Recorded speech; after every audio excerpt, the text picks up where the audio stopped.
G'day guys, and today it's time again to chat about coronavirus in Australia. Now it's been a little bit of a while since my last update, relatively speaking. You know, when we're discussing coronavirus, the situation does seem to change quite a bit every day. New cases skyrocketing around the world. We're almost at 1.5 million. That number will certainly be hit. But I wanted to hold off in my reporting in case I was going to jump the gun, because the situation is evolving in Australia potentially for the better.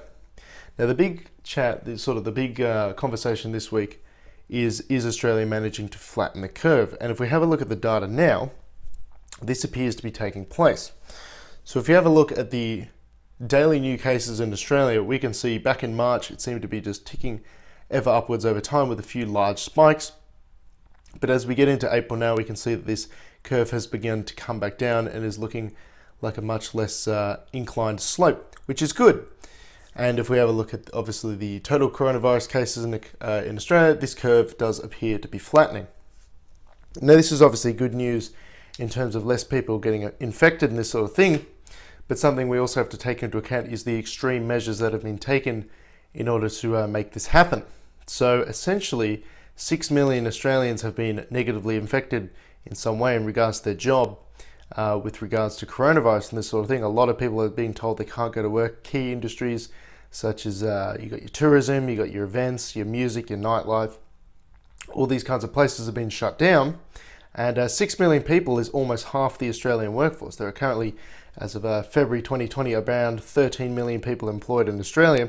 So it's good to see that we can flatten the curve, but we got to ask what cost. It was something Prime Minister Scott Morrison was talking about. We got to weigh up lives and livelihood, because whilst in this short term, yeah, absolutely, we've managed to flatten the curve. At least it seems for now. We shall hold off any hope. We shouldn't get too optimistic, but at what cost? Because we're introducing the largest piece of spending I think that's ever been introduced in Australia, $130 billion. From the government to essentially subsidise the wages of 6 million Australians for the next 6 months. It's certainly something to keep in account in the long run, because how is this going to be paid for? Because obviously this isn't coming out of money the government has access to in the here and now. Excuse me. This is funny money. This is money they have to print or borrow and this sort of thing. The government is obviously going to be unable to balance its budget this year. As I mentioned previously, the Australian budget last year for the federal government was 518 billion, and obviously this 130 billion represents quite a large chunk of that. So they're not going to balance the budget.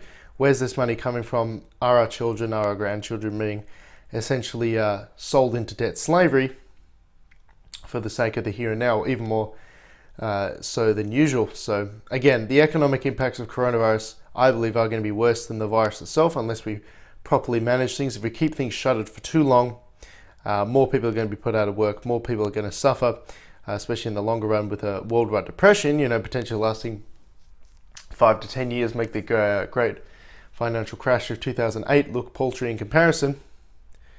Well, it's certainly something to keep in mind.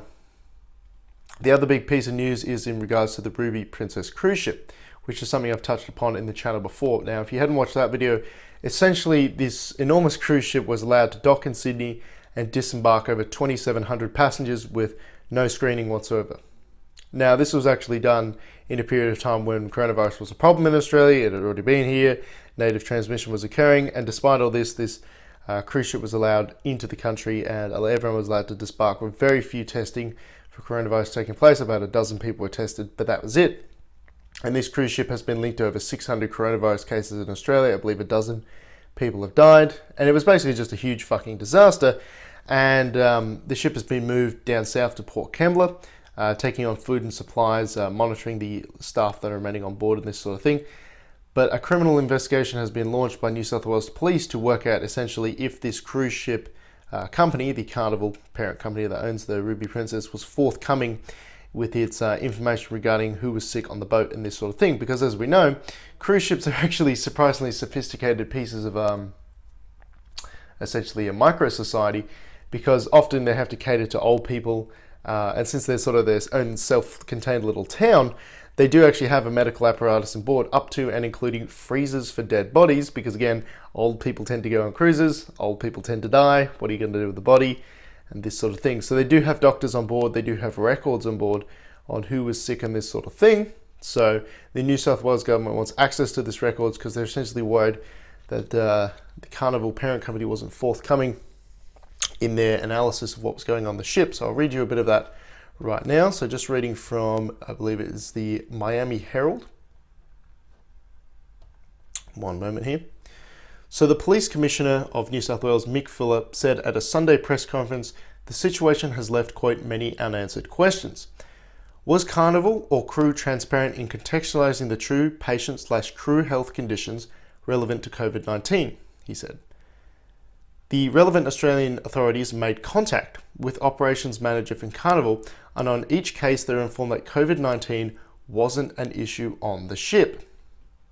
Now this is clearly a bald-faced lie, or at least an attempt at ignorance, because we know that COVID-19 was a problem on the ship. We have many hundreds of people in Australia who are suffering from coronavirus who are on that ship. So we know that coronavirus was on board and that this was a problem. And the idea is, was this company not forthcoming because they wanted to avoid a scandal within Australia, essentially having to keep a bunch of people on board the ship and be quarantined, and essentially all those people having a very bad time and giving the company a very bad name. So they attempted to pull a very sneaky one. Again, how they thought they were going to pull this up in the long run. So maybe, of course, that does lend credence to the idea that it was just complete ignorance on their part. But even still, that's an extreme level of negligence for people they're supposed to be taking care of. Now, of course, something that I pointed out in my last Ruby Princess video is the fact that relevant Australian authorities such as the port, the border control, the health system are all blaming each other for this debacle instead of one another, and it's obviously disappointing to see. It's mentioned in part that this investigation will look into those relevant authorities, but when the government investigates itself, is it going to find it did anything wrong? Well, not very likely. So very disappointing to see there. But yes, there will be a criminal investigation into the mishandling of the ship, but unfortunately the government will not be looking into itself. The situation in Australia, as I mentioned at the start of the video, does seem to be evolving, but hopefully for the better. We'll have to wait and see over time to see if this daily number of cases continues to slide or at least stabilize. Right now we continue to be ticking upwards a few hundred cases every day. We've hit a few milestones, 6,000 infections and unfortunately 50 deaths. Thankfully, Australia remains very low in the death count. It sits at about 2% at the moment. Oh, and by the way, something to mention when we're looking at coronavirus death statistics, it does seem pretty bad. Say for Australia, you're looking at like a 2% death rate. This is actually much higher than the true death rate because there are a lot of completely asymptomatic cases of coronavirus. If we have young and healthy people getting coronavirus, it's only going to give them, say, mild cold symptoms. They don't even think that it is coronavirus and they need to go get themselves checked and this sort of thing. So there are a lot of people who are infected, but they're not getting tested and hence confirmed for a case of coronavirus because the symptoms just aren't that strong, or they don't want to get tested because they don't want to get put out of work, and so on and so forth. So the true death rate is actually much lower than the 2% we're seeing. So of course, don't get too worried. But again, it's not just a flu as we're seeing around the world. It is knocking off quite a few people, and it is, as I want to point out, and I want to get people to pay attention to, it is causing widespread economic damage. Essentially half the Australian workforce put out of work. That's going to have some problems when we're attempting to move the economy forward, as I'm sure even my economically illiterate mind can attest to. So that's the situation as it stands. Obviously with the Easter long weekend coming up, the travel restrictions are still in place. So if you are Australian and looking to travel, my advice would be don't, because you don't want to get hit with a $1,000 fine. 122 people have been smacked with that in New South Wales alone. I imagine Victoria is even more stringent in its application of that. So unfortunately, you will just have to manage with technology for your family gatherings for this long weekend, as I will. Very sad, but it's just the situation we live in.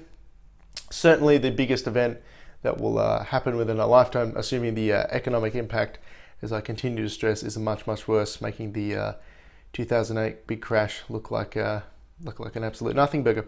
So yes, stay healthy, stay strong, stay fit, make sure you eat right, keep exercising. There's no excuse to stop exercising. The floor is always free. Make sure you get some sunlight, vitamin C, onions, garlic, all this sort of thing. Have a good one and take care.